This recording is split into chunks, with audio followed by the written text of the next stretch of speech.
ओम श्री सिद्ध भैरवाय नमः. बघा, आपल्याला आता मी काय जी तुम्हाला जी कधी माहिती नसेल ती राम अवताराची कथा सांगतो. आता राम अवताराची कथा, गंगा अवताराची कथा झाल्यावर सुखदेव परिस्थितीला म्हणाले, परिस्थिता भागीरथाच्या वंशात पुढे खडवाक राजा चक्रवर्ती होता. त्याने आयुष्याचा अंत आता जवळ आला हे लक्षात आले तेव्हा सर्व त्याग करून त्याने आपले मन भगवत भक्तीवर केंद्रित केले आणि मग प्राण सोडला. खडगवाकाचा पुत्र दीर्घभाऊ आणि दीर्घभाऊचा पुत्र रघु हा अतिशय उदार होता. त्याने सर्व परित्याग केला. रघुवंशामध्ये असं होतं का संपत्ती कमवायची, 12 वर्ष झालं की सगळी गोरगरीब लोकांना वाटून द्यायची आणि परत उभी करायची.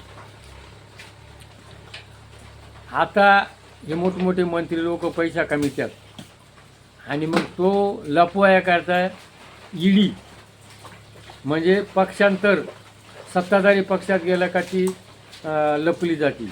पूर्वी तसं नव्हतं. या रामराज्य जर उभं करायचं असेल ना आता हे अयोध्येला, तर काय करायला पाहिजे, रघुराजानं काय केलं होतं, सगळी संपत्ती वाटून दिली.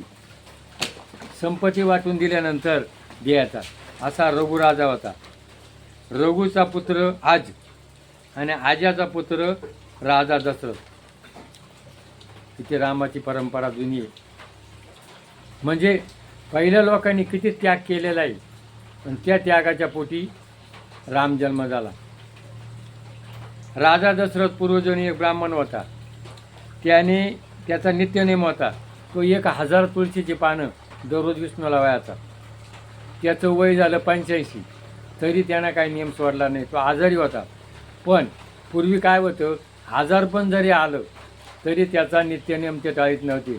आणि त्यांनी ते तुळशीचं घेऊन आणि कुठं गेला, मंदिरात गेला. त्या मंदिरामध्ये काय होती, एक भुताळीण म्हणजे एक बाई तिथं रडत होती. मग त्यांनी विचारलं, तू का रडती? तिला रगतपित्ती कुष्ठरोग झालेला होता. मग तिनं म्हणे, मी माझ्या नवऱ्याला खूप त्रास दिला. ज्या बाईंना नवऱ्याला त्रास दिला जातो तिला पुढच्या जन्मात किंवा त्याच जन्मात अनेक व्याधी भोगावं लागतात. मग त्यांनी काय केलं, 1000 पानं कोणाला वाहिले, देवाला. आणि त्याचं जे पुण्य होतं ते पुण्य त्या बाईला दिलं. आणि मग तिथं काय झालं, विष्णू उभा राहिला. विष्णूला सांगितलं का तू दुसऱ्याकरता तुझं पुण्य दिलेलं आहे. जो माणूस दुसऱ्याकरता काय करतो तेव्हा तिथं भगवंत राहतो. म्हणून सर्वत्र सुखी संतू सर्वे संतू निरामया. आज आपण काय करतो, फक्त आपलं बघतो. म्हणून आपल्या भारतीय संस्कृतीमध्ये जगा आणि जगू द्या. आजचा माणूस फक्त माझा विचार करतो, दुसऱ्याचा विचार करत नाही. पण जो दुसऱ्याचा विचार करतो ते कोण, संत, ते कोण, महात्मे. तर त्याने मग त्या पुढच्या जन्मामध्ये तो कोण झाला, राजा दशरथ. आणि ती जी तिला कुष्ठरोग झालेला होता ती कोण झाली, कौशल्या. पिशाच तुझी पत्नी कौशल्या असेल आणि मी तुझ्या पोटी जन्म घेईल. कोणा सांगितलं, विष्णूला सांगितलं. असे ऐकतात ब्राह्मणाने आपल्या शरीराचा त्याग केला आणि पिशाची योनीतून मुक्त झाली. या दशरथ राजाला 3 राण्या होत्या, कौशल्या, सुमित्रा आणि कैकेयी.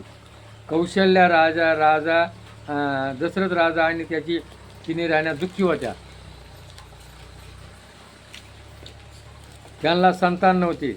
अनेक वर्षे वाट पाहून शेवटी दशरथाने आपल्या गुरूंना विचारले, उपायाने मला संतान प्राप्ती. वशिष्ठांना त्याला पुत्रकामेष्टा यज्ञ करायला सल्ला दिला. यज्ञ केल्यावर त्याला 4 पुत्र होती.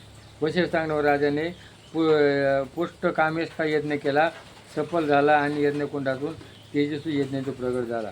त्या यज्ञदेवांना प्रसाद दिला आणि तो प्रसाद कैकेयी कौशल्या सुमित्रा तिघांना दिला. कैकेयीना तो प्रसाद मला अगोदर दिला नाही म्हणून तशीच राहिली आणि तो घारीनं उचलला.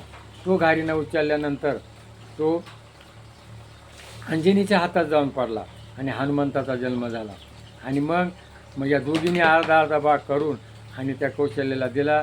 कौशल्याला सुमित्रेला कैकेयीला 2 मुलं झाले, भरत शत्रुघ्न राम लक्ष्मण. अशी ही राम जन्माची कथा आहे. जय भैरवनाथ महाराज की जय.